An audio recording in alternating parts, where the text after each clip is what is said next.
31 এবং সর্বোপরি 31 তারিখ রাত্রিবেলার যে 1-1.5 ঘন্টার বৃষ্টি, তাতে আগরতলা শহর জলের তলায় চলে যায়। 1 তারিখ প্রচুর মানুষ তাদের আশ্রয়স্থল ছেড়ে সেখানে বিভিন্ন ত্রাণ শিবিরে গিয়ে আশ্রয় গ্রহণ করতে হয়েছে।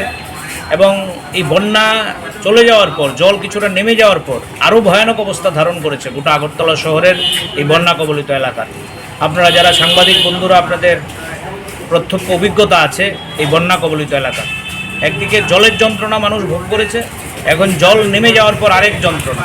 কৃষি জমিতে পলি পড়ে আছে, পুকুর ভেঙে মাছ সব চলে গেছে, ঘর ভেঙে গেছে, রাস্তাঘাটের করুণ দশা।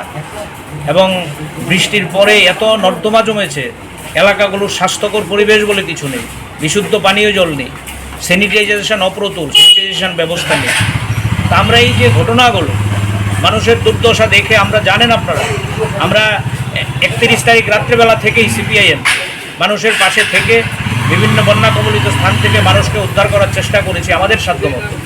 তাদের কাছে ত্রাণ সামগ্রী পৌঁছে দেওয়ার চেষ্টা করেছি, তাদের সমস্যাগুলো সরকারি বিভিন্ন কর্তৃপক্ষের কাছে তুলে ধরার চেষ্টা করেছি।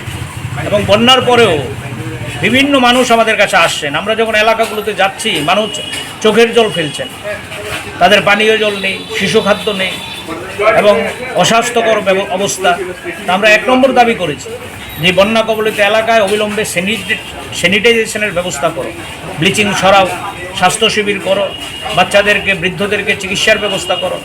আমরা বলেছি এই বন্যায় যারা ক্ষতিগ্রস্ত হয়েছে, সরকারি টিম তৈরি করে এই ক্ষতি নিরূপণ করে তাদেরকে উপযুক্ত সাহায্য দাও, এবং এক্ষেত্রে কোনো রাজনীতি করা চলবে না।